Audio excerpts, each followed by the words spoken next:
মাঠের মাঝখানে ফ্যানকে আসতে দেখে রোহিত শর্মা ভয় পেয়ে গেলেন, প্রথমে পিছিয়ে গেলেন এবং তারপর ভয়ে তাকে জড়িয়ে ধরলেন। ওয়াংখেড়ে মাঠের নিরাপত্তা কভার ভেঙে রোহিত শর্মার সঙ্গে দেখা করতে পৌঁছেছিলেন এক ভক্ত। ফ্যানটিকে হঠাৎ তার দিকে ছুটে আসতে দেখে হিটম্যান একসময় ভয় পেয়ে যায়।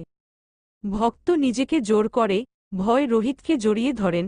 মুম্বাই ইন্ডিয়ান্সের প্রাক্তন অধিনায়কের সাথে এই ঘটনাটি ঘটেছে রাজস্থান রয়্যালসের বিপক্ষে খেলা ম্যাচে। তার ভিডিও সোশ্যাল মিডিয়ায় ক্রমশ ভাইরাল হচ্ছে।